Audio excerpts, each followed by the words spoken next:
দিয়ে আল্লাহকে ছেড়ে কোথায় চলে গেছো?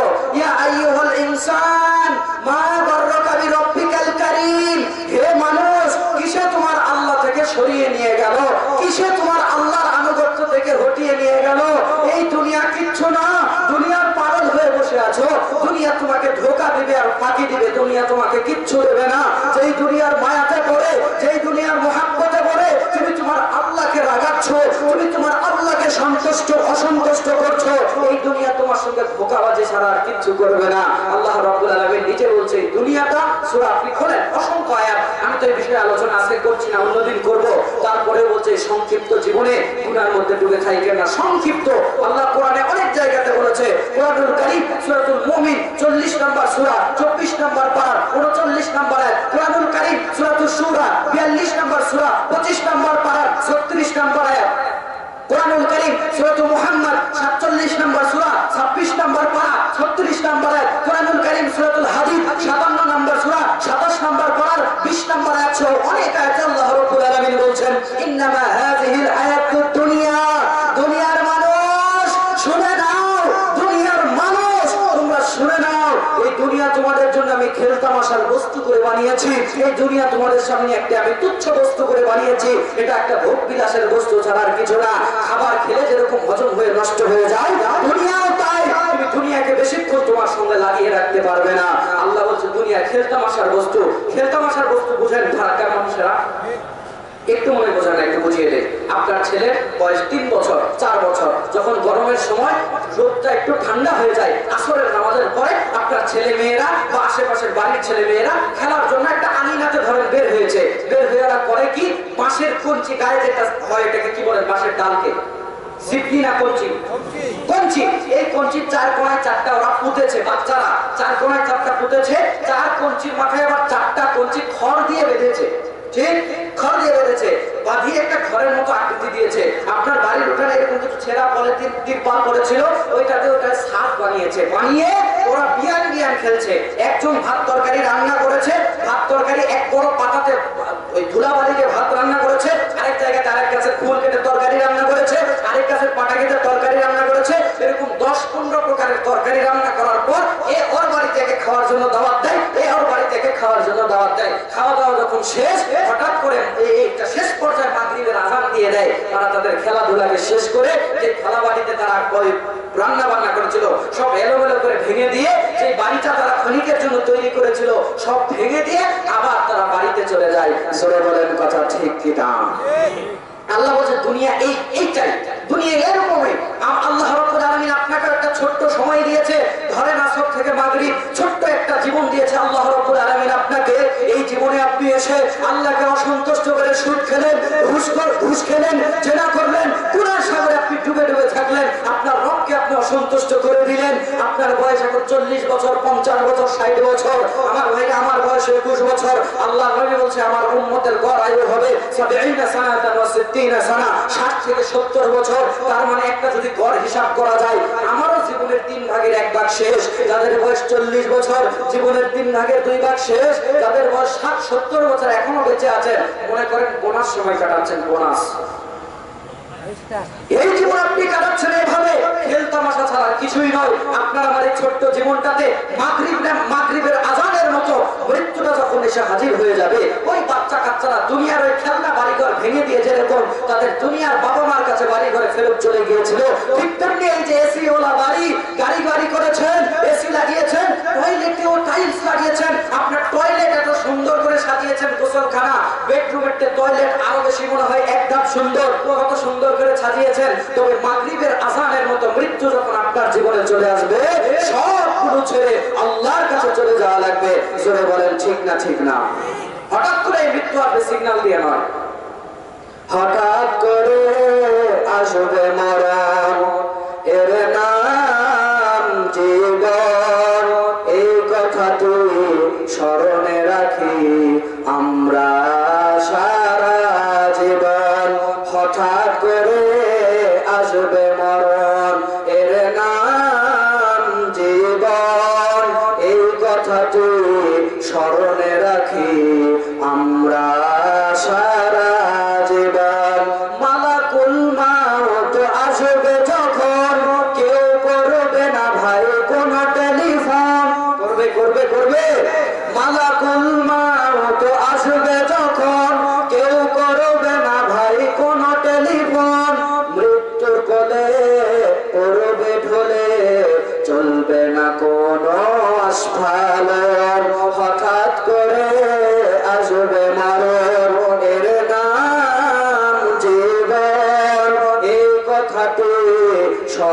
রাখি আমরা সারা জীবন। আমার ভাইরা, আমার বন্ধুগণ, কথা একটু মনোযোগ দিয়ে শুনবেন। এই দুনিয়ার অল্প সময় আপনি মায়াতে পড়ে, দুনিয়ার মহাব্বতে পড়ে কত কি করে বলছেন, অথচ আল্লাহর নবী বলছেন দুনিয়ার কোনো মূল্য নাই, দুনিয়া হচ্ছে তুচ্ছ। আপনি হাদিসটা পাবেন মিশকাতুল মাসাবি 3 নম্বর খণ্ড 10 নম্বর পর্ব, হাদিস নাম্বার 5174। আল্লাহ নবী সাল্লাল্লাহু আলাইহি ওয়াসাল্লাম বলেন, আলা ইন্নাদ দুনিয়া মালউনা, পুরা দুনিয়া হচ্ছে অভিশপ্ত। মালউনুন মা ফিহা, এই দুনিয়ার মধ্যে যা আছে সব অভিশপ্ত। ইল্লা যিকরুল্লাহ, একমাত্র আল্লাহ রাব্বুল আলামিনের স্মরণ ছাড়া, ওয়া মা ওয়ালা, যে যে কাজগুলোতে আল্লাহ খুশি ওই কাজগুলো ছাড়া, ওয়া আলিমুন আও মুতাআল্লিম, যে ব্যক্তি কোরআন হাদিসের জ্ঞান শিখে আর যে ব্যক্তি শিখতেছে এই ব্যক্তি ছাড়া আল্লাহ নবী বলছে দুনিয়ার মধ্যে সব অভিশপ্ত। জোরে কান্না হুজুবিল্লাহ। আমার ভাইরা, এই দুনিয়ার মধ্যে যা আছে সব অভিশপ্ত। আখিরাতকে বাদ দিয়ে যা করবেন সব অভিশপ্ত। দুনিয়ার মধ্যে কি আছে? 2 বিঘা বাড়িকে 4 বিঘা করার স্পৃহা আছে, আল্লাহ নবী বলছে অভিশপ্ত। দুনিয়ার মধ্যে কি আছে? 2 চাকা গাড়িকে 4 চাকা করার স্পৃহা আছে, আল্লাহ নবী বলছে অভিশপ্ত। দুনিয়ার মধ্যে কি আছে? আমার ভাইরা, 2 তলা বাড়িকে 5 তলা করতে হবে, এই চিন্তা ভাবনা আছে, আল্লাহ নবী বলছে সব অভিশপ্ত।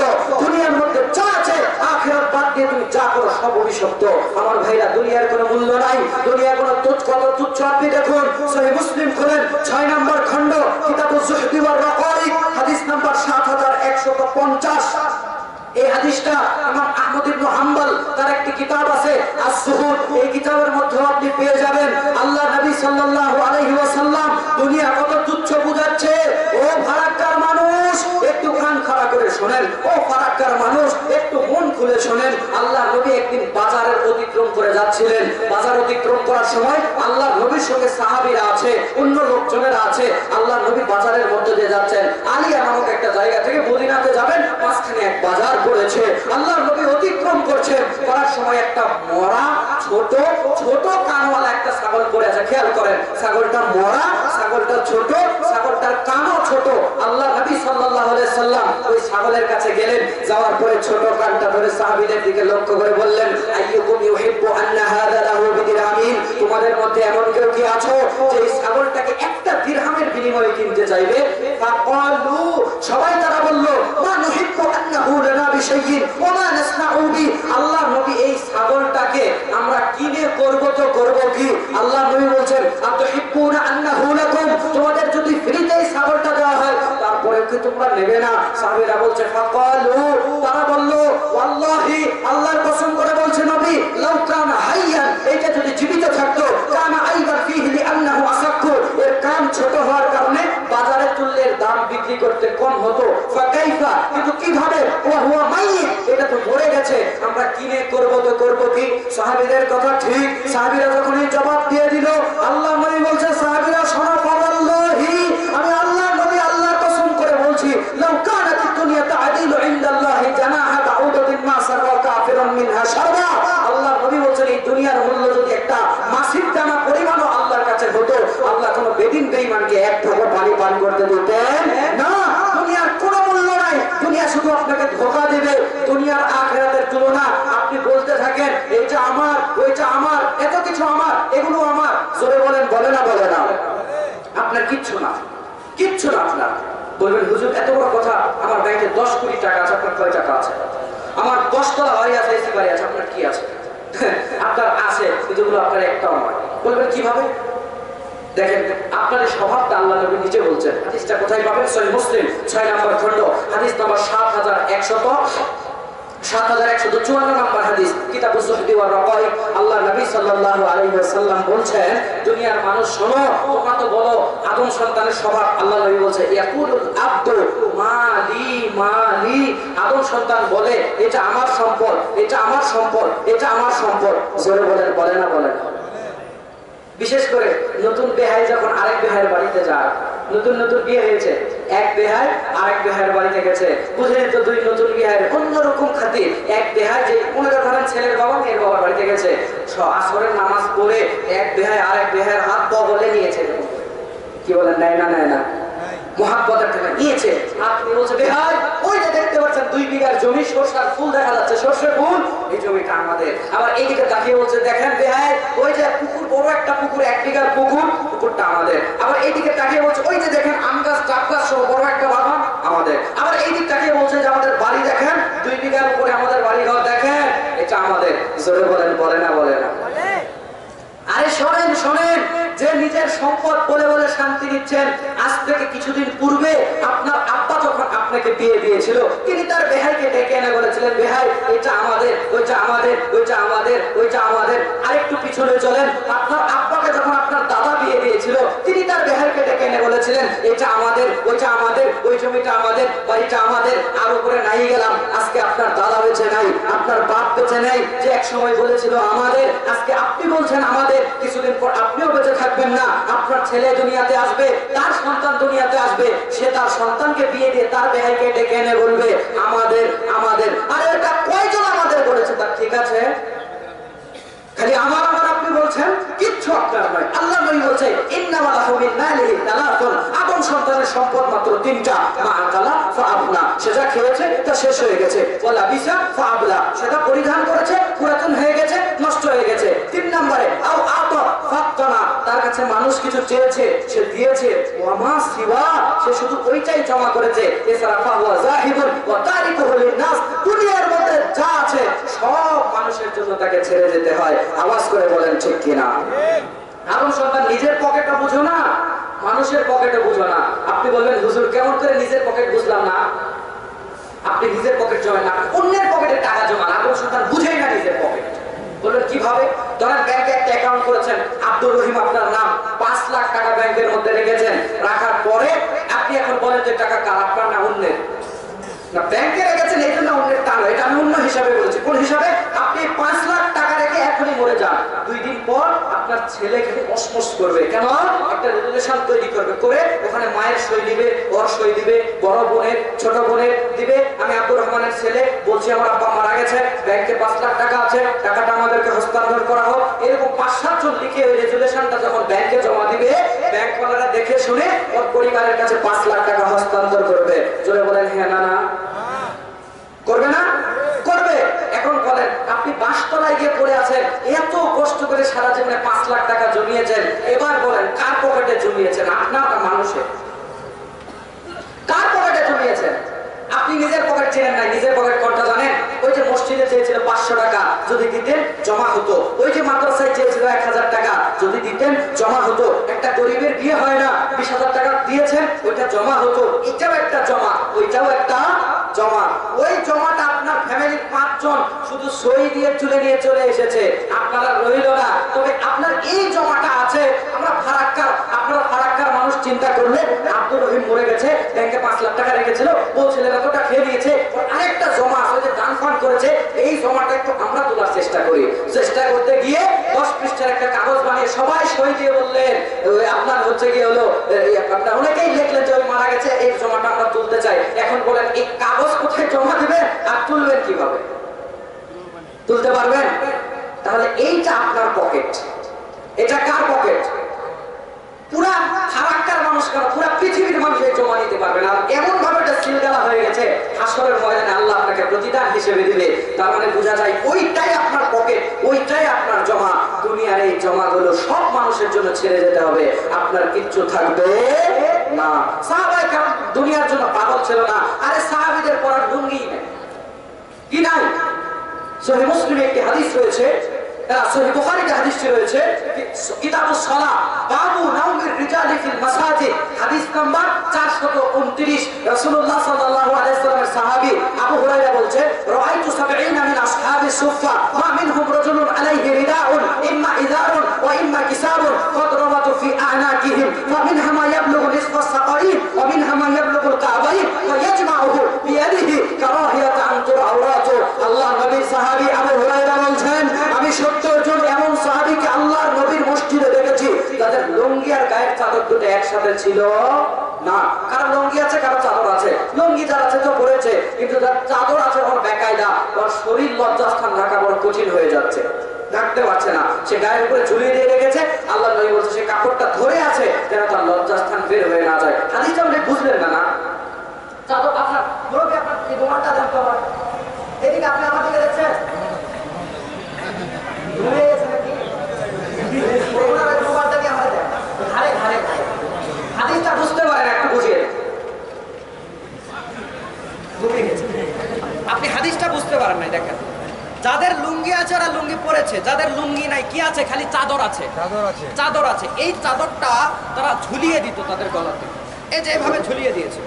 ঝুলিয়ে দেওয়ার ফলে আল্লাহ নবী বলছে ফামিনহামা ইয়াবলুগু নিসফাস সাকাইন ফামিনহামা ইয়াবলুগুল কাবাইন, কারো হাঁটু পর্যন্ত গেছে, কারো টাকনুর উপর পর্যন্ত গেছে। মনে করে ধরেন এইরকমই, চাদরও বেশি লম্বা না। আল্লাহ নবী বলছে ফায়াজমাউহু, তারা এই সাহাবীরা বিয়াদিহি কারাহিয়াতান তুরাউরাতু, তারা তাদের কাপড়টাকে এভাবে ধরে থাকতো যেন তাদের লজ্জাস্থান বের হয়ে না যায়। এবার বুঝতে পেরেছেন? চিন্তা করেন সাহাবীরা কি অবস্থায় ছিল আর আপনি আমি কি অবস্থায় আছি, তারপরেও আপনার আমার মনে কোনো সন্তুষ্টি নাই। এই ক্ষণিকের দুনিয়ার জন্য এত পাগল হয়েন না, আখিরাতমুখী হন। আল্লাহ তৌফিক দান করুন, বলেন আমিন। তাহলে বলছিলাম এই দুনিয়ার জন্য আখিরাত নষ্ট করা যাবে না, ফেরত যেতে হবে কার দিকে? আল্লাহর দিকে। যদি ফেরত যান, আল্লাহ বলছে আমলনামা ফাঁকা করে তোমাকে জান্নাতি বানায় দেব। আমার ভাই, আমার বন্ধুগণ, একটা বান্দা যখন আল্লাহ রাব্বুল আলামিনের দিকে ফেরত আসে, আল্লাহ এই বান্দার উপরে কত খুশি হয় জানেন? ধরেন এইখানে একটা আম গাছ আছে, আম গাছের আম একটা লোক চুরি করে খেয়েছে, চোরকে অনেক ধরার চেষ্টা করেছে, ধরা পড়ে নাই। এক পর্যায়ে চোর এসে নিজেই মালিককে বলছে চাচা আপনার গাছের আম আমি চুরি করেছি, আল্লাহর রাস্তায় মাফ করে দেন। চোর বলে মাফ যদিও করে মন থেকে চাচার উপরে খুশি না নারাজ? দেখা 3 দিন এমন খোঁজা খুঁজলাম রে, তোরে পেলাম না, পেলাম তখন রাত ঠান্ডা হয়ে গেছে, এখন এসে বললি না, আর একদিন আগে বলে তোকে মারিয়ে পাঠ করে দিতাম। মুখে মুখে মাফ করে দিল, কিন্তু অন্তর থেকে খুশি না। কিন্তু আমার আল্লাহ রাব্বুল আলামিনের দিকে যখন কোনো বান্দা ফেরত আসে, আমার আল্লাহ রাগ হয় না, বরং আমার আল্লাহ খুশি হয়ে যায়। সহিহ মুসলিম থেকে একটা হাদিস মনে পড়ে গেল, 6700 3 নাম্বার হাদিস, 6708 নাম্বার হাদিস। আল্লাহর নবী সাল্লাল্লাহু আলাইহি সাল্লাম সাহাবীদেরকে ডাক দিয়ে বলেন, সাহাবীরা, ও সাহাবীরা, তোমরা কি জানো একটা বান্দা যখন গুনার রাস্তা ছেড়ে আল্লাহর দিকে ফেরত আসে, একটা বান্দা যখন জেনার রাস্তা ছেড়ে আল্লাহর সন্তুষ্টিতে ফেরত আসে, একটা বেনামাজি যখন নামাজ ছেড়ে আল্লাহর রাস্তায় ফেরত আসে, একটা খারাপ মানুষ যখন খারাপ কাজ ছেড়ে আল্লাহর রাস্তায় ফেরত আসে, একটা বেপরদা নারী তার বেপরদা জীবনকে বাদ দিয়ে ডিলিট করে দিয়ে যদি সে পর্দার জীবনে আল্লাহর সন্তুষ্টির জন্য ফেরত আসে, আমার আল্লাহ তার উপরে কত বেশি খুশি হয়। তোমরা কি জানো? সাহাবীরা বলছে আল্লাহ নবী জানি না। আল্লাহ নবী বলছে শোনো তোমাদেরকে উদাহরণ দিয়ে বোঝাই। আল্লাহ নবী বলছে মরুপ্রান্তরে একটা মানুষ চলে গেল সফর করার জন্য, একটা প্রাণী নিয়ে মরুপ্রান্তরে। বলছে আল্লাহ নবী লোকটা চলে গেল মরুপ্রান্তরে, যাওয়ার সময় আল্লাহ নবী বলছেন লোকটা অনেক দূর পর্যন্ত উট নিয়ে চলে গেছে, খাবার পানি তার উপরে আছে। আল্লাহ নবী বলছে ওই লোকটা অনেক দূর পর্যন্ত চলে যাওয়ার পর নিজেকে যখন ক্লান্ত মনে করলো আমি অনেক ক্লান্ত হয়ে গেছি, আমাকে এবার বিশ্রাম নেওয়ার দরকার আছে। আল্লাহ নবী সাল্লাল্লাহু আলাইহি ওয়াসাল্লাম বলছেন ওই লোকটা বিশ্রাম নেওয়ার জন্য একটা জায়গাতে বসে গেল। ওই লোকটা বিশ্রাম নেওয়ার জন্য যখন বসে গেছে, তার চোখের মধ্যে ঘুম চলে এসেছে। চোখের মধ্যে যখন ঘুম চলে এসেছে, ওই লোকটা ঘুমানোর উদ্দেশ্য ছিল না, একটু বসে আরাম করবে, কিন্তু ওই বাহনটাকে সামনে রেখেছিল, সে ঘুমাবে না এই জন্য বাঁধে নাই। বসেই উঠে চলে যাবো, বাঁধার কি দরকার এই মনে করে বাহনটাকে বাঁধে নাই, বাহনটাকে ছেড়ে দিয়ে রেখেছে। লোকটা বসে বসে ওই জায়গাতে ঘুমিয়ে চলে গেছে। ঘুমিয়ে যখন চলে গেছে, ঘুমিয়ে যাওয়ার পর ওই বাহনটা ওর জায়গা ছেড়ে চলে গেছে। পড়েন না ইন্না লিল্লাহি ওয়া ইন্না ইলাইহি রাজিউন।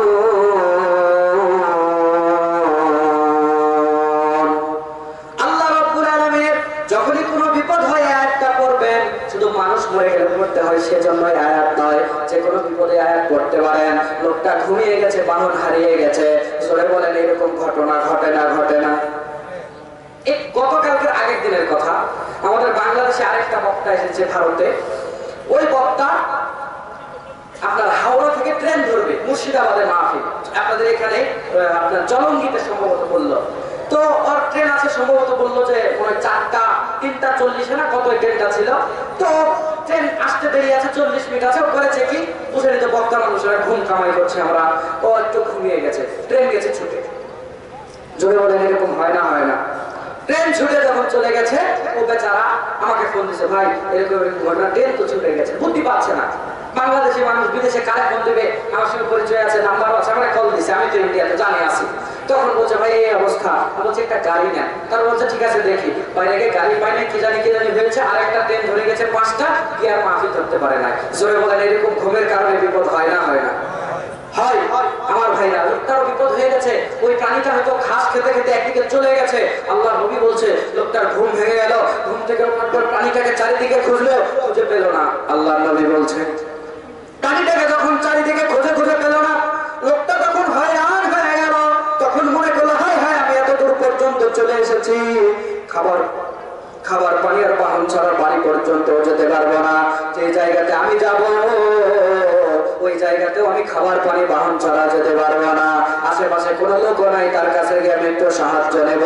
লোকটা যখন কোনো কুল কিরানা খুঁজে পায় না, এক পর্যায়ে লোকটা মনে করলো আমার আর বাঁচার কোনো উপায় নাই। আমি এই জায়গাতে ছিলাম, এই জায়গাতে ঘুমিয়ে আল্লাহর দরবারে আমি ঘুমাতে চলে যাই, মরে যাই, কারণ আমার আর বাঁচার কোনো উপায় নাই। এই কথা চিন্তা করতে করতে সহিহ মুসলিমের বর্ণনা, আল্লাহর নবী উদাহরণ দিয়ে বোঝাচ্ছে লোকটা আবার যখন ঘুমিয়ে গেল, চোখের সামনে চোখটা খুলতেই, কিছুক্ষণ ঘুমের পর চোখটা খুলতেই প্রাণীটা তার সামনে ফেরত আসলো। জোরে বলেন লোকটা খুশি হবে না? হবে না?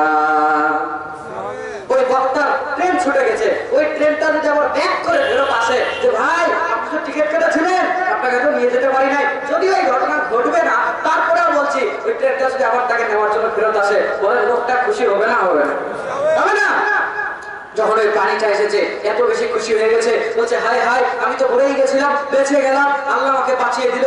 খুশি হয়ে আল্লাহ শুকরিয়া আদায় করতে গিয়ে বলেছে আল্লাহ আপনি আমার গোলাম, আমি আপনার রব। মানে কথা উল্টা করে দিয়েছে। এরকম আমরা অবশ্যই বলি না? অনেক খুশি হলে এরকম বলি ভাই আলহামদুলিল্লাহ, তাকে ইন্নালিল্লাহ বলে দিয়েছে।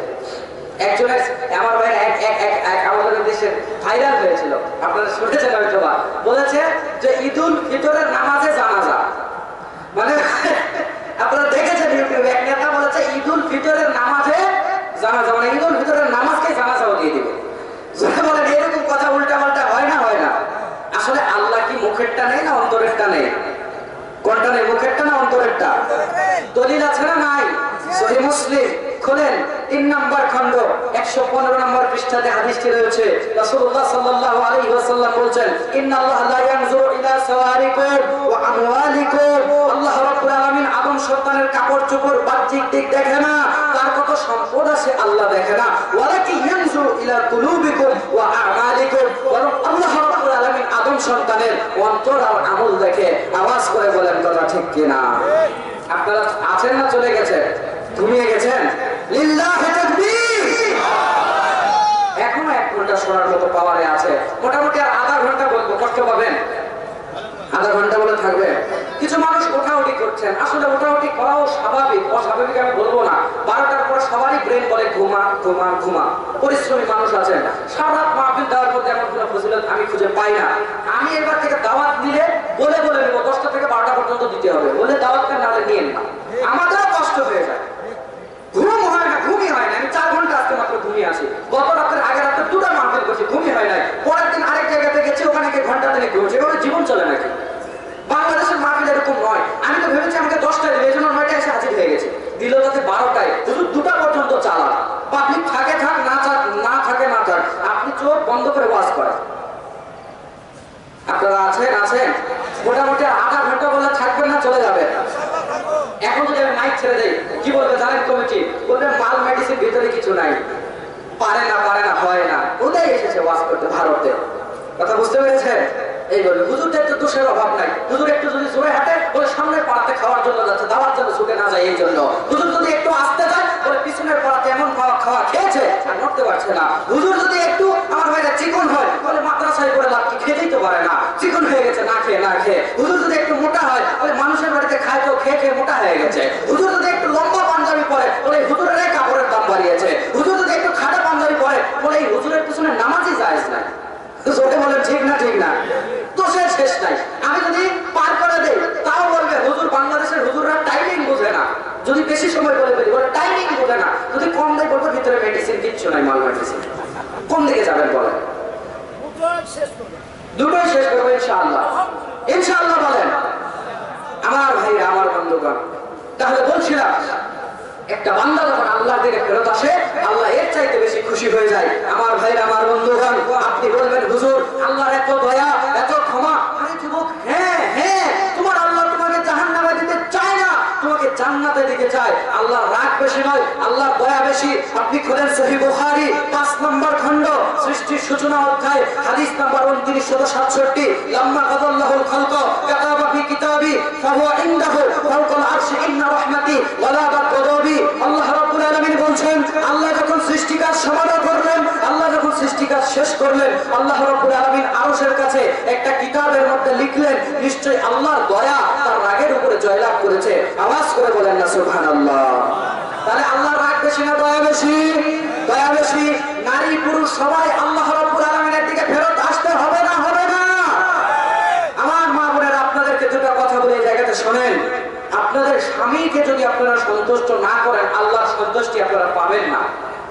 কারণ তিরমিজির বর্ণনাতে আল্লাহ নবী বলেছে, আল্লাহ রাব্বুল আলামিনের পরে যদি কোনো মানুষকে সিজদা দেওয়া জায়েজ হতো, আমি প্রত্যেক মহিলাকে বলতাম যে তুমি প্রত্যেক মহিলাকে বলতাম যে তোমরা তোমাদের স্বামীকে সিজদা দাও। তাহলে মা বোনেরা, মা বোনদের জন্য একটু ওয়াজ করে দিচ্ছি, এই জায়গা থেকে আবার ওয়াজ শুরু করবো। ওদের জন্য একটু ওয়াজ করে দেই, ওদের জন্য 10 মিনিট একটু ওয়াজ করে দেই। ওদের জন্য ওয়াজ কম পায় না, হয় না, একটু ছোট্ট করে বলে দেই, কথা সামনে এগিয়ে নিয়ে যাবো। ওই মা বোনেরা স্বামীর প্রতি কৃতজ্ঞ হয় না। স্বামীর প্রতি যত রাগ আছে, ক্ষোভ আছে, নারাজগি আছে, সব স্বামীর উপরে ছাড়ে, আর কারোর উপরে তো থাকতে পারে না। দেখেন মা বোনেরা, শোনেন, দুইটা কারণে মহিলারা সবচেয়ে বেশি জাহান্নামে যাবে। আপনাদেরকে তো আল্লাহর দয়া আমি দেখাচ্ছি, তবে স্বামীকে যদি আপনারা স্বামীর হালাল কথা, স্বামীর হক কথা, স্বামীর যে কাজগুলো আল্লাহর অসন্তুষ্টি হয় না, আল্লাহ অসন্তুষ্ট হয় না, ওই কথাগুলো যদি না শোনেন, আপনি আল্লাহকে সন্তুষ্ট করতে পারবেন না। আল্লাহ নবী একদিন সালাত আদায় করতে যাচ্ছেন, যাওয়ার সময় আল্লাহ নবী রাস্তা দিয়ে যাচ্ছেন, ঈদের সালাত। মহিলারা, কিছু মহিলাকে দেখতে পারলেন। আল্লাহ নবী বললেন, হে মহিলারা, তোমরা একটু সাদাকা করো। কেন? আমি তোমাদেরকে জাহান্নামের মধ্যে বেশি বেশি জ্বলতে দেখেছি। আল্লাহ নবী সাল্লাল্লাহু আলাইহি ওয়াসাল্লাম যখন এই কথা বলে দিয়েছে, এক মহিলা বলছে, আল্লাহ নবী কেন, আমরা কি কারণে জাহান্নামে বেশি যাব? আল্লাহ নবী বলছে, তুকসিরনা লানা ওয়া তাকফুরনা লাশিন। যে মহিলারা বেশি বেশি অভিশাপ করে আর স্বামীর প্রতি অকৃতজ্ঞরা বেশি বেশি জাহান্নামে যাবে। আওয়াজ করে বলেন না আউযুবিল্লাহ। স্বামীর প্রতি অকৃতজ্ঞ মহিলারা আছে না নাই? 30 বছর সংসার করে স্বামীকে যদি বলে একটা শাড়ি এনে দাও গো 5000 টাকা, স্বামী যদি 4000 টাকা এনে দেয়, হাতে পাওয়া মাত্র বলছে কয় হাজার? 4000। তোমার মতো বলদ মার্কা স্বামীর সংসার করে জীবনে আমার একটা ইচ্ছাও পূরণ হলো না, তুমি আমাকে 5000 টাকা দামের শাড়ি দিতে পারো না। তোমার মতো স্বামীর সংসার করাচ্ছে, আমার না করাই ভালো ছিল। জোরে বলেন, বলে না বলে না? কার কার বউ বলে হাত তোলেন। সত্যি সত্যি বলে, সত্যি বলে চাচা। কার কে কে আছেন হাত তোলেন তো। আমরা চালাচ্ছে তবু মাল পাগলা তিতা মিঠা বুঝে না, পাগলারে জিলাপি দিও না। কি কথা, মিডিয়া করে ঘুরিয়ে দেখো, ওনার বউ একটু দেখুক, বাড়িতে আপনার ভাত বন্ধ করে দেবে।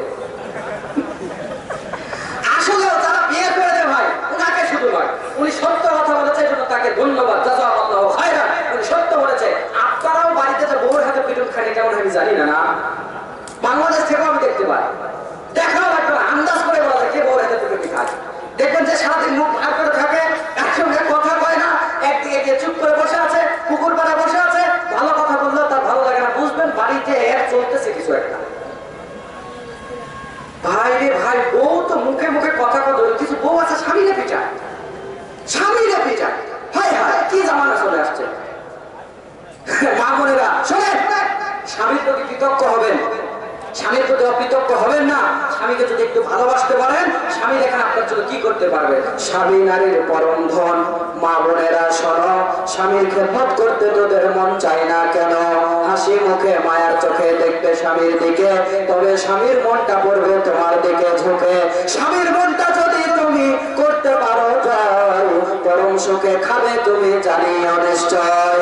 কাপড় চোপড়, খানা পিনা, তেল সাবান আর কত সবই পাবে দেখবে তুমি তোমার মনের মতো। কথা বলেন ঠিক কিনা? ও ফারাক্কার মা বোনেরা, আপনি যদি স্বামীকে সন্তুষ্ট করতে পারেন, স্বামীকে যদি একটু একটু আদর যত্ন করে রাখতে পারেন, স্বামীকে যদি একটু মায়া মহাব্বত ভালোবাসা দিয়ে ধরে রাখতে পারেন, আপনার স্বামী আপনার জন্য কত ভালোবাসবে জানেন? হয়তো বা আপনার কোনো দোকানের মিঠাই খেতে ভালো লাগে, ধরেন আপনার রসমালাই খেতে ভালো লাগে, আপনি স্ত্রী মানুষ, আপনার রসমালাই খেতে ভালো লাগে, স্বামী এটা জানে। আপনি স্বামীর জন্য অনেক কিছু করেন, স্বামীরে অনেক ভালোবাসেন। আপনার স্বামী বাইরে বসে যখন রসমালাই খাবে, রসমালাইয়ের দিকে তাকিয়ে আপনার স্বামীর মনে হয়ে যাবে বাড়িতে আমার বউ আছে রে, আমার জন্য কত কি করে। গরমের সময় ফ্যান না থাকলে পাখা দিয়ে আমাকে বাতাস করে, আমার পরিবারের সংসারের সব কাজগুলো করে, আমার সন্তানগুলোকে কত মনোযোগ দিয়ে লালন পালন করে। পুরা আব্বা আম্মা বাড়িতে আছে, তাদেরকে দেখাশোনা করে। আপনি মেয়ে মানুষ যখন স্বামীর প্রতি এরকম ভালোবাসা দেখাবেন, আপনার স্বামী আপনাকে কেমন ভালোবাসবে দেখেন। আপনার যদি রসমালাই খেতে ভালো লাগে, মুর্শিদাবাদে যদি আপনার স্বামী রসমালাই হোটেলে বসে বসে খায়, আপনার জন্য একটা পার্সেল করে আনবে। জোরে বলেন কথা ঠিক কিনা? আর যদি স্বামীর সঙ্গে খারাপ আচরণ করেন, খালি ঝগড়া, খালি ঝগড়া, খালি ঝগড়া, স্বামীকে জ্বলায়, স্বামীরে জ্বালিয়ে পুড়িয়ে ছাড়খাড় করে দেয়, স্বামীর সঙ্গে তার সবসময় পড়ে না, ঝগড়া চলতেই থাকে, ওই পরিবারে কোনোদিন শান্তি আসবে না। যারা বিয়ে করেছেন, আমি তো বিয়ে করি নাই, তারপরে বিয়ের পরে ওয়াজ করছি, একটু মনোযোগ দিয়ে শোনেন। যারা বিয়ে করেছেন, স্বামী স্ত্রীর আন্ডারস্ট্যান্ডিং করার জন্য আপনাদেরকে একটা কাজ করতে হবে। কাজটা হলো স্বামীকেও ছাড় দেওয়ার অভ্যাস তৈরি করতে হবে, বউকেও ছাড় দেওয়ার অভ্যাস তৈরি করা লাগবে। মানে একটা মানুষ কখনোই 100% আপনার মন মতো হবে না। একটা মানুষ হয়তো 70 আপনার রুচির সাথে রুচি মিলবে, হয়তো 80 মিলবে, 95 মিলবে, 100% মিলবে না। ওই 5% 10% যদি আপনি ছাড় দেন আপনার বউয়ের জন্য, হয়তো আপনার বউয়ের একটা এমন কাজ আপনার ভালো লাগে না, আপনি 2-4 বার নিষেধ করেছেন ছাড়ে না, কিন্তু ওর ওটা ভালো লাগে, আপনি বলেন আচ্ছা ঠিক আছে থাক করুন। আপনার হয়তো কোনো কাজ এমন আছে যেটা বউয়ের ভালো লাগে না, 2-4 বার বলছে, আপনি হয়তো ছাড়েন না, বউয়ের উচিত আচ্ছা থাক, সব মানুষ আমার মতো হবে কেন। এই ছাড় দেওয়ার অভ্যাস যখন সমাজে তৈরি হবে, ফ্যামিলিতে তৈরি হবে, ওই ফ্যামিলিতে সুখ শান্তিতে ভরে যাবে। কিন্তু এই ছাড় দেওয়ার অভ্যাস যদি না থাকে, ও এরকম হলো কেন, আমার মন মতো নয় কেন, বউ যদি বলে আমার স্বামী আমার মন মতো নয় কেন, এই যদি রেশারেশি থাকে, ওই সংসারে শান্তি কোনোদিন আসবে না। ছাড় দেওয়ার অভ্যাস থাকতে হবে, ছাড় দেওয়ার অভ্যাস না থাকলে শান্তি আসবে না। আমার ভাইরা, আমার বাড়ির সাইডে এক বাড়িতে আসে, ঝগড়া লাগে, বউ এমন, বউ ওই জামাই বউরে গালিয়ে পিটিয়ে শেষ করে পিটতে পিটতে মাটিতে শোয়াই ফেলায়, তারপরেও স্বামীর মুখে মুখে তর্ক করে। এখন স্বামী আর ওরে গালি দেয় না, কিচ্ছু করে না, বিয়ে যে দিয়েছে এবার ওদেরকে গালি ট্রান্সফার করে দেয়, বলে ওই দুইজন আমার বিয়ে দিয়ে আমার জীবনটা শেষ করে দিয়েছে।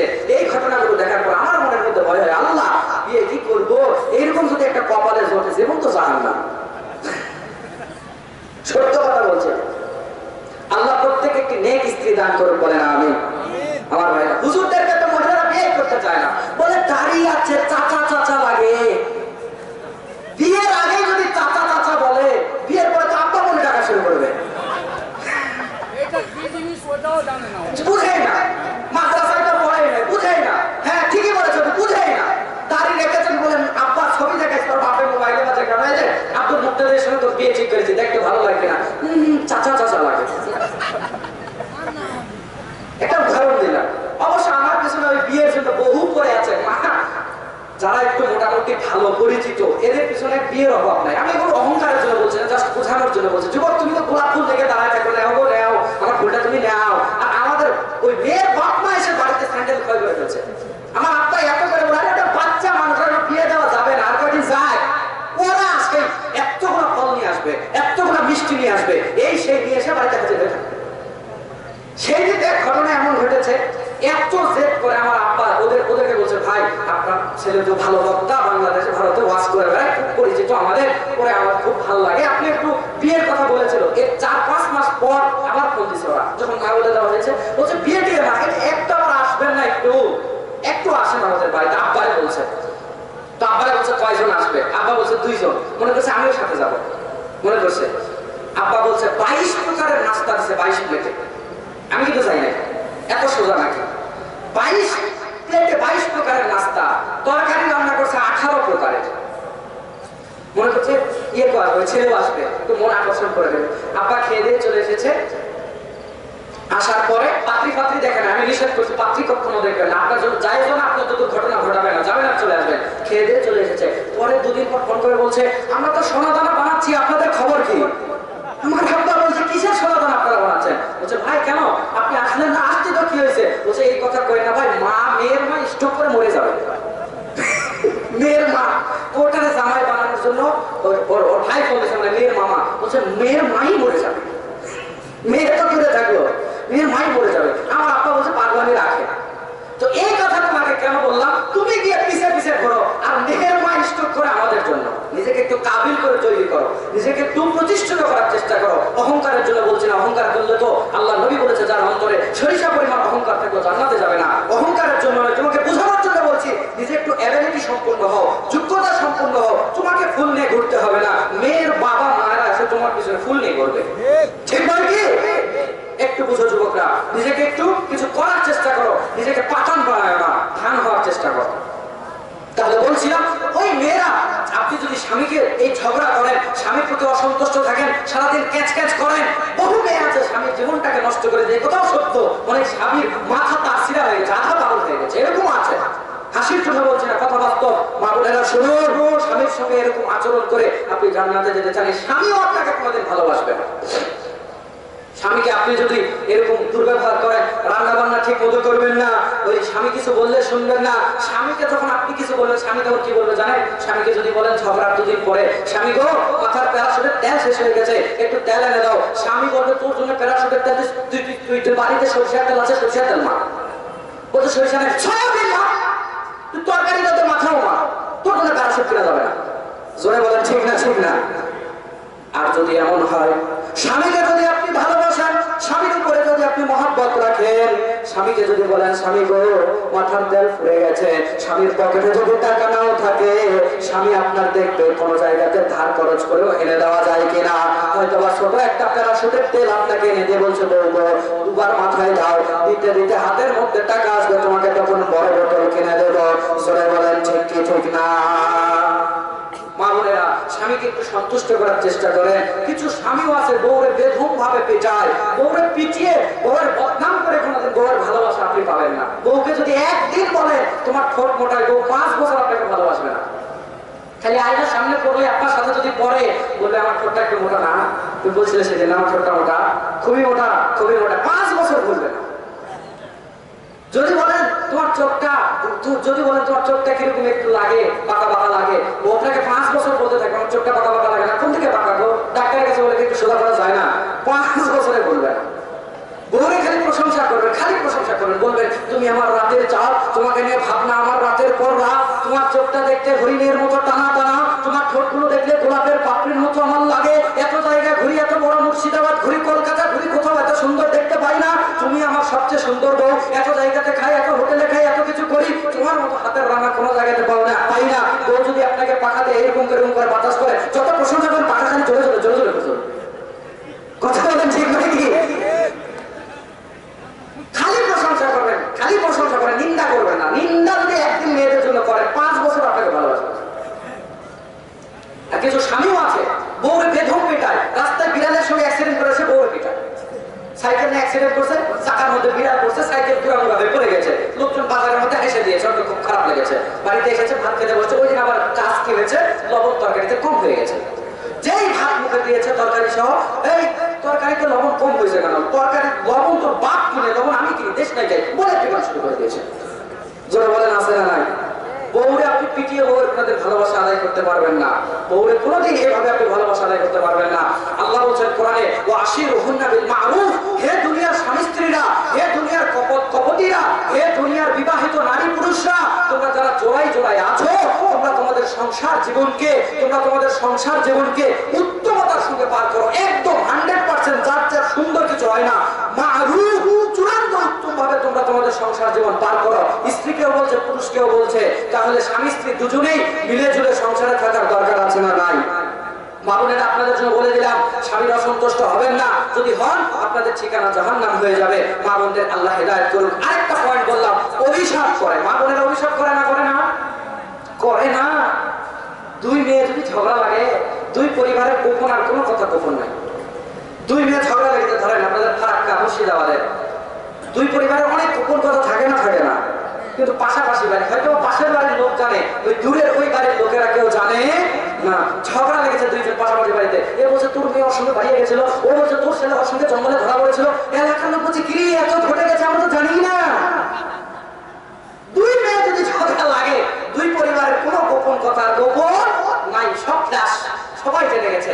আমার ভাইরা, সবকিছু বলার পরে যখন মনের ঝাল মিটে না, তখন এক মহিলা আরেক মহিলাকে বলে তুই আমার এত বড় ক্ষতি করলি, আল্লাহ তোর জাহান্নামের খড়ি বানাবে, আল্লাহ তোরে কোনোদিন জান্নাত দেবে না। জোরে বলেন, বলে না বলে না। এই কথাটাই ওই মহিলাদেরকে জাহান্নামে নিয়ে যাওয়ার জন্য যথেষ্ট। কিছু মহিলা খালি অভিশাপ দেয়, বাচ্চাকে বলতে অভিশাপ দেয়। জুরাইজের ঘটনা আপনাদের জানা আছে। জুরাইজের মা কিন্তু জুরাইজকে একটা অভিশাপ দিয়েছিল। মা দেখেছিল, জুরাইজ জবাব দেয় নাই, নামাজ পড়েছিল। জুরাইজের মা বলে গিয়েছিল জেনাকারী মহিলার মুখ না দেখে তুই যেন না মরিস। জুরাইজ কিন্তু দেখেছিল, বুখারী মুসলিমের বর্ণনা। তাহলে আপনি আপনার সন্তানকে অভিশাপ দেয়। একটা সন্তান আম চুরি করেছে, ওই আমলা এসে বিচার দিয়েছে। এবার সন্তান বাড়িতে এনেছে, ওই মেয়েটা বলছে তোর মতো ছেলের হাত পঙ্গু হয়ে তুই বাড়িতে বসে থাকতে পারিস না। জোরে বলেন, বলে না। তোর হাত খুলে যাক, তোর পা খুলে যাক, তুই লুলা হয়ে পঙ্গু হয়ে বাড়িতে পড়ে থাক। শোনেন মা, শোনেন বোন, এই যে 9 মাস ওরা পেটে রেখেছিলেন, 10 মাস অভিশাপ দিচ্ছেন, ও যদি সত্যি পঙ্গু হয়, এটা আপনার ভালো লাগবে? হতেও পারে। আপনি কেন মানুষকে অভিশাপ দেন? আরে মানুষ তো রাখেন, আকাশকে অভিশাপ দেন। ধান শুকাইতে দিচ্ছে, আকাশ এসে গুড়গুড় গুড়গুড় করছে উপরে, বলছে মোর কাঠ দেওয়া মোর বাড়াইছে, আমার ফ্যানের উপরে এখন ভেঙে পড়ি। এরকম করে তাকিয়ে তাকিয়ে বলছে। পানি বৃষ্টি পরিচালনা করে কে? আল্লাহ। এই গালিগুলো কোথায় লাগছে? ইমানে খাতরা চলে আসবে, ইমানে খাতরা চলে আসবে। আবার যখন রোদ হচ্ছে, অনেক বৃষ্টির দরকার, তখন বলছে সেই দিন আমি ধান শুকাইতে দিয়েছিলাম, দেওয়া মনে হয় আকাশ মনে আমার ধানের উপরে ভেঙে পড়ে, অনেক ছিদ্র হয়ে যায়, সব পানি মনে এখানে এসে পড়ে, এখন আর পানির দরকার নাই। জোরে বলেন, বলে না বলে না। যেই মহিলারা বেশি বেশি অভিশাপ দেবে, আল্লাহ নবী বলেছে জাহান্নামে যাবে। আর মানুষকে যারা আল্লাহ দয়া থেকে নিরাশমূলক কথা বলবে যে আল্লাহ তোকে কোনোদিন জান্নাত দেবে না, জাহান্নামে দেবে, এই মানুষগুলো জাহান্নামে যাবে। দলিল রয়েছে, কোথায় পাবেন? মিশকাতুল মাসাবি 3 নম্বর খণ্ড 10 নম্বর পর্ব, হাদিস নম্বর 4234 রাসূলুল্লাহ মুহাম্মদ সাল্লাল্লাহু আলাইহি ওয়াসাল্লাম, না, হাদিস নাম্বার 2334 রাসূলুল্লাহ সাল্লাল্লাহু আলাইহি ওয়াসাল্লামের সাহাবী জুনদুব রাদিয়াল্লাহু তাআলা আনহু বলেন, আন্না রাজুলান ক্বাল, মানুষের মধ্যে থেকে এক ব্যক্তি বলল, ওয়াল্লাহি লা ইয়াগফিরুল্লাহু লি ফুলান, আমি আল্লাহর কসম করে বললাম আল্লাহ অমুককে কখনো maaf করবে না। আল্লাহ এই কথার পরিপ্রেক্ষিতে বলে, বান্দা মান যাআল্লাযী ইয়াতাআল্লা আলাইয়া আন্নী লা আগফিরু লি ফুলান, তুমি এই কথা বলার কে যে আমি অমুককে maaf করব না? ফা ইন্নী কদ গফারতু লি ফুলান, নিশ্চয় অবশ্যই আমি ওই বান্দাকে maaf করে দিলাম। ওয়া আহবাতু আমালাক, তোমার আমলগুলো আমি নষ্ট করে দিলাম। জোরে করে নাউযুবিল্লাহ। হাদিসটা আমি বুঝতে পারি না। আরেকটা ব্যাখ্যা হাদিস আমি বলি, বড় আছে, একটু পরে, সময় খুবই কম, আরো কিছু কথা বলতে হবে, এজন্য শর্ট করে বলছি। তার একটা ছোট্ট করে বলে চলে যাই। মিশকাতুল মাসাবি খুলবেন, 3 নম্বর খণ্ড খুলবেন, হাদিস নাম্বার 2346, রাসূলুল্লাহ সাল্লাল্লাহু আলাইহি ওয়াসাল্লামের সাহাবী আবু হুরায়রা রাদিয়াল্লাহু তাআলা আনহু বলেন, রাসূলুল্লাহ সাল্লাল্লাহু আলাইহি ওয়াসাল্লাম বলেছেন, তোমাদের পূর্ববর্তীদের মধ্যে 2 জন বন্ধু ছিল, একজন ভালো কাজ করত, একজন গুনাহ করত।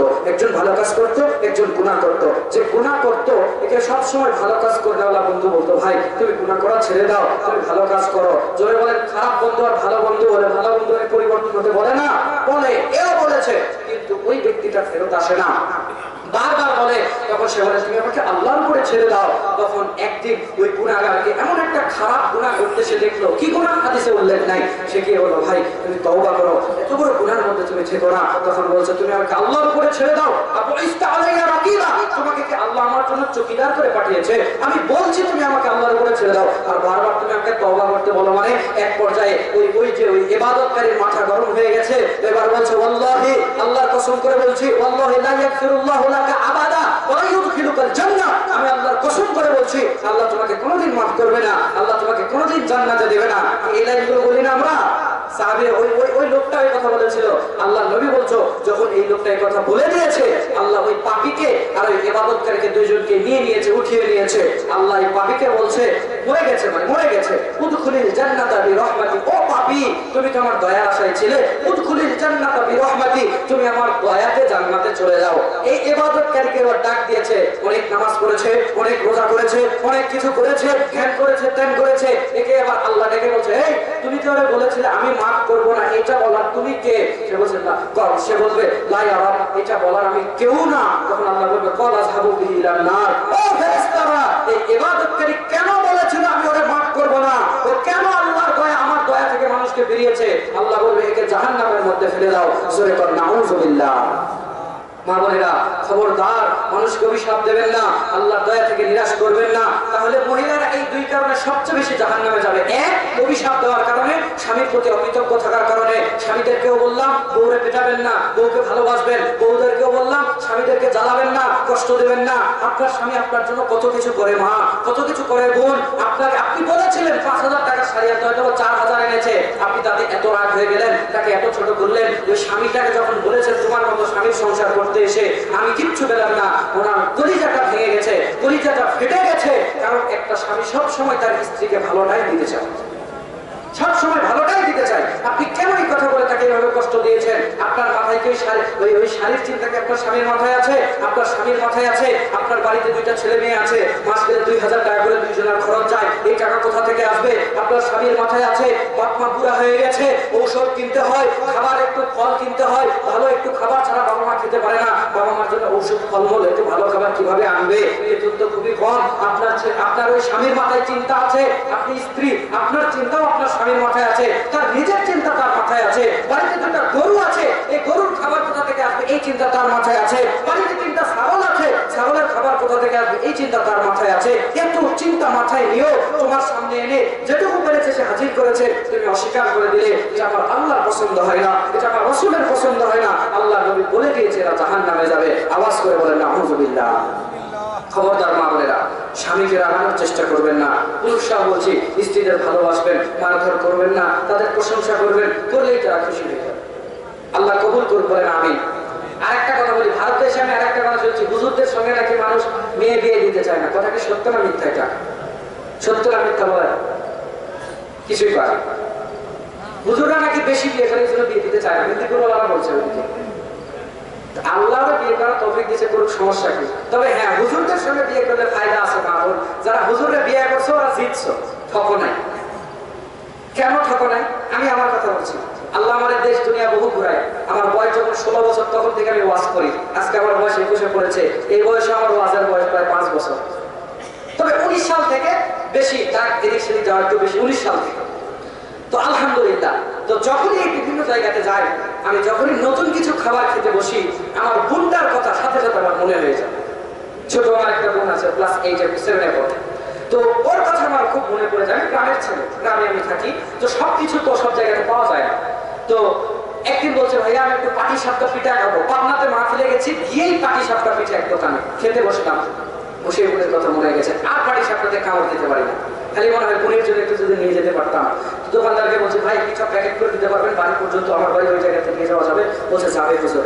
বলে প্যাকেট করে নিলাম, নিজেও খেলাম। আমার মা আছে বাড়িতে, আব্বা আছে, এই 4 জনের আমাদের পরিবার। তো ছোট বোনের জন্য আর মায়ের জন্য আমি বাধাই করে নিলাম, পরিবারের লোকের জন্য, আব্বা আম্মা বোনের নিলাম, মানে সবার জন্য একটু একটু করে নিয়েছে, যতটুকু সম্ভব হয়েছে। বেশি তো টেনে নিয়ে যাওয়া যায় না, টাকা বড় কথা নয়। সেদিন তো আমার বিলই দেওয়া লাগে না, 700 টাকা বিল হয়েছে। একজন এসে বলছে হুজুর আপনার খুব বড় ভক্ত, আমি বিল আপনাকে দিতে দেবো না, আমি দেবো। বলছে আমার বোনের জন্য আমি নেই, আমার খাবারটা আপনি দেবেন, দেন বোনের টানেন। বলছে না আপনার বোন আমার, বলে 700 টাকা দিল দিবে। তো যাই হোক, এই যে আমি আমার বোন মা বাবার জন্য যদি আনি, আমার যখন বউ হবে, কি বউয়ের জন্য একটা ভাত থাকবে না? থাকবে না? কি বলেন, থাকবে না? থাকবে না? তারপরেও হুজুর ভালো লাগে না। আর তোমার স্বামী দীঘা থেকে কি না কি খায়, অক্টোপাস খায়, কচ্ছপ খায়, কাঁকড়া খায়, সব খেয়ে আসে, তোমার জন্য কিচ্ছু আসে। জোরে বলেন ঠিক না? ঠিক না? হুজুররা কিন্তু এমন না। হুজুররা কোনো জায়গাটা খেতে গেলে বাড়ির জন্য বেঁধে নিয়ে আসে। আমার ভাইরা যখন মাহফিলে যাই, এলাকাতে গাড়ি নিয়ে যখন আশেপাশে যাই, খুব বেশি দূরে হলে গাড়ি নিয়ে যায় না, ট্রেন সহজে ট্রেনে যায়, নাহলে গাড়িতে চলে, বাসে হয় না জার্নি। ওই নভেম্বর থেকে প্রোগ্রাম শুরু হয়েছে, এখনো চলছে। রমজানের আগে মাত্র একটা ডেট ফাঁকা আছে, চলছে প্রোগ্রাম। আমার বয়স তো অল্প, কুলাতে পারি না, তো ওই জন্য একটু গাড়িতে চলাফেরা করি। বিরিয়ানি যখন দেয়, বিভিন্ন মাহফিলে বিরিয়ানির আয়োজন থাকে, বাড়ির জন্য 1 প্যাকেট নিয়ে চলে যায়। বলেন বউ যদি থাকে আরো 1 প্যাকেট বেশি নেবো না? নেবো না। তোমার স্বামী এখানে খেয়ে এখানে দিয়ে খেয়েছে, খেয়ে পলিথিন ফেটে খেয়ে এখান থেকে হাত দিয়ে চলে গেছে, ঠিক না? পাগলি তিতা মিঠা বুঝে না, ওই পাগলির জিলাপি দিও না। ভালো মন্দ কিছু বোঝে না, তিতা মিঠা কিছু বোঝে না, খালি বেশ চাচার মতো লাগে। ও চাচাকে যে বিয়ে করেছে ওই জীবনে সুখী আছে। তুমি খেলে যে কেলানি খাও, শাহরুখ খানের মতো বিয়ে করেছে, ওই হ্যান্ডসাম, গায়ে জোর বেশি আছে, পিঠাবে তো পিঠে তোমার বালিশ বানিয়ে ফেলবে। ওর মধ্যে দিন নাই, ইসলাম নাই, কিচ্ছু নাই। ও বউ পিটালে কি আর বালিশ পিটালে কি, তোর কাছে এক, ওর কাছে দুটোই সমান। আল্লাহ হেদায়েত দান করুন, বলেন আমিন। আলোচনার শেষ টার্মে চলে এসেছি। আমি পুরো আলোচনা কি করলাম? আল্লাহ বান্দাকে জাহান্নামে দিতে চায় না। এক নম্বরে বলেছি বান্দারা কি কি কারণে জাহান্নামে যাবে। বড় কারণ হচ্ছে গুনাহ। গুনাহ কেন করবে? শয়তানের ধোঁকাতে। এখন গুনাহ থেকে ফিরে আল্লাহর দিকে ফেরত আসার জন্য তওবা করতে হবে, পবিত্র করে নিতে হবে। যদি পবিত্র করে আমরা আল্লাহর সামনে দাঁড়াতে পারি, আল্লাহ আমাদের মাফ করে কোথায় দিয়ে দিবে? জান্নাত দিয়ে দিবে। তাহলে আল্লাহ আমাদের জীবনের কত গুনাহ মাফ করবে? শেষমেশ 10 মিনিট এই কথা বলে শেষ করে দিচ্ছি। আমার ভাইরা, রাসূলুল্লাহ সাল্লাল্লাহু আলাইহি ওয়াসাল্লাম বলছেন একটা বান্দার জীবনের আল্লাহ কত গুনাহ মাফ করবে। আপনি বলবেন হুজুর অনেক গুনাহ করেছি, কত যে জিনা করেছি ঠিক নেই, কত যে মদ খেয়েছি ঠিক নেই, কত যে কি করেছি ঠিক নেই, আল্লাহ মাফ করবে না। শুনেন, যেই ব্যক্তি ভালো হতে গিয়ে মনে করবে আল্লাহ মাফ করবে না, এই ব্যক্তি কোনোদিন ভালোই হতে পারবে না। কেন? ধরেন কিছু মানুষ আছে অনেক গুনাহগার, সামনে রমজান, নিয়ত করেছে নামাজ পড়তে যাব, শয়তান আপনার সামনে এনে জীবনের যত পিছনের গুনাহ আছে সব হাজির করে দেবে। দিয়ে বলবে এই যে তুই জেনা করেছিস, মদ খেয়েছিস, সুদ খেয়েছিস, ঘুষ খেয়েছিস, জমি মেরে দিয়েছিস, কত গুনাহ করেছিস, আল্লাহ তোরে মাফ করবে, তুই নামাজ আল্লাহ নেবে। লোকটা বলছে তো মনে মনে বলে ঠিকই, এত গুনাহ করেছি আল্লাহ আমার নামাজ দেবে, ও আর মসজিদে যায় না, ফেরত চলে যায়। জোরে বলেন ঠিক না? ঠিক না? যে শয়তানের এই ধোঁকায় পড়বে যে আল্লাহ আমাকে মাফ করবে না, কোনোদিন ভালো হতে পারবে না। আল্লাহ বলছেন সূরা হুদে, আল্লাহ বলছেন যে মানুষের নেকটা তাকে ইন্নাল হাসানাতি ইউযহিবনাস সাইয়্যাত, নিশ্চয় গুনাহ মানুষের নেকি তার অকল্যাণকে মিটিয়ে দেয়, ভালো তার কল্যাণ তার অকল্যাণকে মিটিয়ে দেয়। আপনি ভালো কাজই করেন না, আপনার গুনাহ মিটাবে কি বলেন? আপনি নামাজ পড়েন, হয়তো বা গুনাহ করছেন, আমি বলছি না গুনাহ করেন, কিন্তু আপনি নামাজ যদি পড়তে থাকেন, ভালো কাজ যদি করতে থাকেন, একদিন না একদিন ওই ভালো কাজের বদৌলতে আপনি খারাপ কাজ থেকে ফিরবেনই। আল্লাহ বলেছেন ফিরবেন, তার মানে ফিরবেন। এখন বলবেন হুজুর কত গুনাহ আল্লাহ মাফ করবে? চলেন আপনাকে কয়েকটা হাদিস দেখাই। এই হাদিসটি আপনি পাবেন ইবনে মাজাহ 3 নম্বর খণ্ড 31 নম্বর পর্ব 4248 নম্বর হাদিস। আবু হুরায়রা রাদিয়াল্লাহু তাআলা আনহু রাবি, তিনি বলেছেন হে সাহাবীরা, আল্লাহ নবী বলেন হে সাহাবীরা, লাউ আখতাতুম, যদি তোমরা গুনাহ করতে, হাত্তা তাবলুগু খাতায়াকুমুস সামা, তোমাদের গুনাহগুলো যদি আসমান পর্যন্ত পৌঁছে যেত, সুম্মা তুবতুম, এরপরও যদি তোমরা আল্লাহর কাছে ক্ষমা চাইতে, লা তাআলা আলাইকুম, আসমান পর্যন্ত পৌঁছে যাওয়া গুনাহগুলো আল্লাহ মাফ করে দিবে। আওয়াজ করে বলেন না সুবহানাল্লাহ। আরেকটি হাদিস শুনুন, আল্লাহ আপনার কত গুনাহ মাফ করবে। হাদিসটি তিরমিজিতে আছে 6 নম্বর খণ্ড 3540 নম্বর হাদিস। আল্লাহ নবী সাল্লাল্লাহু আলাইহি ওয়াসাল্লাম বলছে ইবনে আদম, হাদিসে কুদসি, আল্লাহ বলছে ইবনে আদম, হে আদমের সন্তানেরা, ইন্নাকা বালাগাতুন, হে আদমের সন্তানেরা, তোমরা গুনাহ করেছো, অনেক গুনাহ করেছো, কিন্তু তোমরা যদি আমার কাছে ক্ষমা চাওয়ার আশা করো, আল্লাহ বলছে ওয়ালা উবালি, তোমাদের গুনাহগুলোকে আমি ক্ষমা করে দেব আমার কাছে আশা করার কারণে। ইবনে আদম, হে আদমের সন্তানেরা, ইন্নাকা লাউলা কিতানি বিকরাবিল আরদি খাতায়া সুম্মা লা কিতানি লা তুশরিকু বিহি শাইয়া, হে আদম সন্তান, তোমার গুনাহ এবার আসমান আর জমিন পরিমাণ। আসমান যত বড় গুনাহ তোমার তত, জমিন যত বড় গুনাহ তোমার তত। এত গুনাহ নিয়ে তুমি আমার সামনে হাজির হয়েছো, লা তুশরিকু বিহি শাইয়া, কিন্তু শিরকের গুনাহ নিয়ে আমার সামনে হাজির হও নাই। আল্লাহ নবী বলেন লা আতাইতুকা বিকুরাবিহা মাগফিরা, আল্লাহ রাব্বুল আলামিন বলেন আদম সন্তান, তোমার এই আসমান জমিন ভর্তি গুনাহকে আমি আসমান জমিন ভর্তি ক্ষমা দিয়ে মাফ করে দিলাম। জোরে বলেন না সুবহানাল্লাহ। কত গুনাহ আল্লাহ ক্ষমা করতে পারে, তবে হ্যাঁ শিরকের গুনাহ আল্লাহ মাফ করে। সবাই কান খাড়া করেন, শিরকের গুনাহ কি কোনোদিন মাফ হয় না? আচ্ছা, শিরকের গুনাহ মাফ কোনোদিন হয় না, এই কথা 80% ঠিক, 20% ভুল। কেন? দুনিয়াতে এমন কোনো গুনাহ নাই যে এই গুনাহ মাফ হয় না। দুনিয়াতে যদি কেউ শিরক করে তওবা করে মাফ হবে না? হবে না? সবাই কান খাড়া করেন। দুনিয়াতে যদি কেউ শিরক করে আল্লাহর কাছে তওবা করে, শিরকের গুনাহ মাফ হবে। তবে কেউ যদি শিরক নিয়ে বিনা তওবায় মরে যায়, আর মাফ হবে? আমার সঙ্গে একমত না দ্বিমত? বলেন একমত না দ্বিমত? এইভাবে আমরা কেন বলি যে শিরকের গুনাহ কোনোদিন মাফ হয় না? কোনোদিন মাফ হয় না মানে কি? কোরআন থেকে আয়াতের দলিল দিবে। সূরা নিসা 4 নম্বর সূরা 16 নম্বর আয়াত বলবে, 148 নম্বর আয়াত বলবে। ও আমাদের জানা আছে, আল্লাহ বলছে ইন্নাল্লাহা লা ইয়াগফিরু আন ইউশরাকা বিহি। আল্লাহ রাব্বুল আলামিন বলছে নিশ্চয় যে আমার সঙ্গে শরীক করে, শিরক করে, এই গুনাহ আমি maaf করি না। এছাড়া যে কোনো গুনাহ যাকে ইচ্ছা আমি আল্লাহ maaf করে দেই। এই আয়াত থেকে হুজুর এবার বুঝে নিয়েছে শিরক করলে maaf হয় না। আরে হুজুর তোমার বোঝা দরকার, এটা কবরের উপরের আয়াত না নিচের আয়াত? এটা কবরের নিচের আয়াত, এটা কবরের উপরে আয়াত নয়। কোথায়? কবরের নিচের আয়াত। মানে কোনো মানুষ যদি শিরক করে তওবা ছেড়ে মরে যায়, আল্লাহ তাকে maaf করবে। তবে কোন ব্যক্তি যদি শিরক করে আল্লাহর কাছে তওবা দুনিয়াতেই করে, আল্লাহ তাকে maaf করে দুনিয়াতেই দেবে। আরেকটা গুনাহ, বান্দার হক নষ্ট করা। তওবা করে যাই করে কোনো লাভ নেই, ওকে ফেরত দিতে হবে আগে। এত আল্লাহর কাছে দয়া নিয়ে বললাম, ক্ষমা নিয়ে বললাম, আপনি যদি বান্দার হক নষ্ট করেন কোনো লাভ নাই, তওবা করে কিচ্ছু হবে না। একজনের জমি মেরে দিয়েছেন, বোনের জমি দেন না, বোনের দেন না, আপনি দখল করে খাচ্ছেন। একজনের কাছে 10,000 টাকা ধার করে দেন না, এই গুনাহগুলো করে আপনি তওবা করে কোনো মাফ হবে না। 10 বার 50 বার হজ করে আপনার হজ সৌদি আরবে থাকবে, ভারতে আসবে না। ওই বান্দার হক নষ্ট করেছেন, শুধু সম্পদ নষ্ট করে না। কালকে আপনি বলেছেন অমুক লোকটা চোর, অথচ চোর না, আপনি তার সম্মান নষ্ট করেছেন, হাত ধরে ক্ষমা নিতে হবে, ভাই ভুল করেছি মাফ করে দেন। না হলে পরকালে বিচার কি হবে? আল্লাহ বলছে এই যে যে যে যে তোমার এই যে ক্ষতি করেছে এর নেকি থেকে ওই যে পাওনাদারকে নেকি দেওয়া হবে, নেকি দিতে দিতে সব শেষ হয়ে যাবে, পাওনাদার বাকি থাকবে। আমার ভাই আল্লাহ নবী বলছে এইবার এই পাওনাদারের গুনাহের ঘরে চাপিয়ে দেওয়া হবে, ও জাহান্নামে যাবে, এ জান্নাতে চলে যাবে। আল্লাহ বান্দার হক যারা নষ্ট করেছেন, আল্লাহ বাস্তে কালকে সকাল 9টা হতে হতে ফেরত দেবে। তাহলে আল্লাহর সামনে মুখ দেখিয়ে আল্লাহ আপনাকে গুনাহ মাফ করবে না। আল্লাহ আমাদেরকে হেফাজত করে, বলেন আমিন। আজকে বক্তব্যের শেষ হাদিস, মাওলানা সাহেব চলে এসেছে, আমি স্টেজে বক্তা। হ্যাঁ, একটু আমরা সবাই আছি, মা বোন ভাই, ছোট ভাই, বড় ভাই সবাই আছে, একটু বৃষ্টির জন্য একটু দোয়া করবেন। চোখে জল ফেলে আজকে আমরা বৃষ্টি নিব। আপনারা আলেম ওলামা আছেন, ঈদগাহে আপনারা হলো দিনের বেলা একটা সালাতের জন্য ডাক দিবেন, বৃষ্টির জন্য ইস্তেসকার সালাতের জন্য ডাক দিবেন, পানি চাওয়ার দোয়া করবেন। আপনাদের এলাকার আলেম ওলামা আছে না, দোয়া এটা করাচ্ছে, পানি যেহেতু হচ্ছে না, সবাই এক হয়ে আপনারা এক হবেন, একটা সময় করবেন 11টা 12টা যাই হোক, ওই সময় উনি খুতবা দিবেন, ওই সালাত যেভাবে পড়াতে হবে করে সবাই দোয়া করবেন, দেখেন এটা বেশি কার্যকর হবে। পানি চাওয়ারই এটা নামাজ, পানি চাওয়ারই এটা সিস্টেম, এটা বুখারী মুসলিমের বর্ণনার মধ্যে আছে। এটা একটু যারা আলেম ওলামা আছে আপনাদের মসজিদের ইমাম খতিব বলে এটা করে নেবে, এটা ফায়দা বেশি হবে। বাকি আমিও দোয়া করে দেবো ইনশাআল্লাহ, তবে এটা করলে বেশি ফায়দা হয়।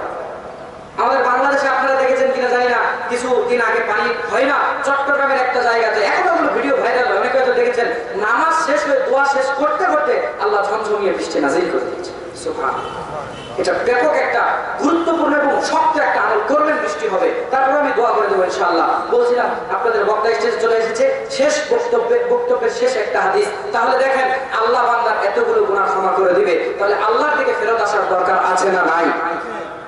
আল্লাহ বান্দাকে জাহান্নামে দিতে চায় না জান্নাতে দিতে চায়? জান্নাতে দিতে চায়। তবে জাহান্নামের অনেক আয়াত আছে, হাদিস আছে, আল্লাহ কাদেরকে জাহান্নামে দিবে? যারা চিরস্থায়ী জাহান্নামী হবে, ওরা হবে কাফের, মুশরিক, এরা হবে চিরস্থায়ী জাহান্নামী। আর যারা ঈমান নিয়ে মরে যাবে, তাদের গুনাহ থাকলেও শাস্তি খাটার পরে তারা জান্নাত পেয়ে যাবে।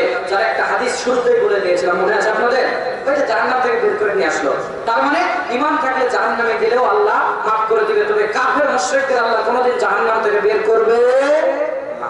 বক্তব্যের শেষ হাদিস, আমার ভাইরা, যুবক ভাইরা, মা বোনেরা, আল্লাহর দিকে ফেরত আসেন। আল্লাহর দিকে না এসে আপনি কিছুতেই কিছু করতে পারবেন না। আপনি আল্লাহর দিকে ফেরত আসেন, আল্লাহ আপনার জীবনকে, আখিরাতকে, দুনিয়াকে সুন্দর করে দেবে। আমার ভাইরা, বলতে যাচ্ছিলাম আজকে বক্তব্যের শেষ হাদিস, আপনারা সব সময় দুনিয়াতে আছেন, আল্লাহকে অসন্তুষ্ট করার চেষ্টা করেন না। এই ফিতনার যুগে আল্লাহকে একটু সন্তুষ্ট করে চলার চেষ্টা করুন, আল্লাহ আপনার ব্যাপারে সাহায্য করবে। কেন? আল্লাহ নবী বলছে, কোন বান্দা যখন আমার দিকে আঘাত আসে, আমি আল্লাহ আমার দয়া তার দিকে এক হাত যাই। বান্দা যখন আমার দিকে হেঁটে হেঁটে আসে, আমার দয়া আমার বান্দার দিকে দৌড়ে দৌড়ে যায়। সূরা কন্যা, আলহামদুলিল্লাহ। আল্লাহ সবাইকে আমাদেরকে জান্নাতের পথে কবুল করুন, বলেন আমিন।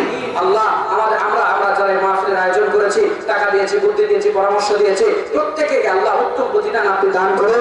দুনিয়া আখিরাতে যার যাই প্রয়োজন আছে আল্লাহ আপনি মিটিয়ে দিন।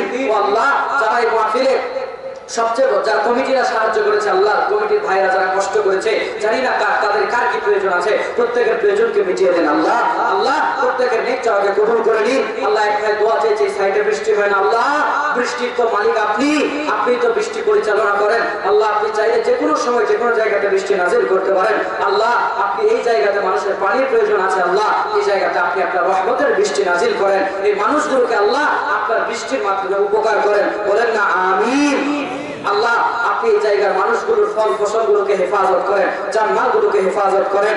আমি আমার জন্য দোয়া চাচ্ছি ভাই, ওই যে বলে না ফাঁকা করছি বাসে বেশি, আসলে আমারও তো এলিম খেলাম কিচ্ছু নাই, ফাঁকা করছি এই জন্য বাসি বেশি। তবে আল্লাহর কাছে একটু দোয়া করবেন আল্লাহ যেন ইলমে আমল একটু ভরা করছি হয়, তৌফিক দান করে, বলেন না আমিন। আল্লাহর কাছে দোয়া করছি আল্লাহ আমাদের সকলকে ক্ষমা করে দিয়ে জান্নাতুল ফেরদাউসের মেহমান হিসেবে কবুল করে নিও আমিন। এই বলে আমি আমার সংক্ষিপ্ত বক্তব্য শেষ করছি। আল্লাহ চাইলে আবারও কোনো কোরআনের ময়দানে দেখা হয়ে যাবে ইনশাআল্লাহ। আল্লাহ ততক্ষণ পর্যন্ত আপনাদেরকে আমাদেরকে ভালো রাখো, ঈমানের উপরে রাখো, বলেন আমিন। হাযা মা ইনদি ওয়াল ইলমু ইনদাল্লাহ আলাইহি তাওয়াক্কালতু ওয়া ইলাইহি উনীব। সুবহানাকাল্লাহুম্মা ওয়া বিহামদিক আশহাদু আল্লা ইলাহা ইল্লা আনতা আস্তাগফিরুকা ওয়া আতুবু ইলাইক। আসসালামু আলাইকুম ওয়া রাহমাতুল্লাহি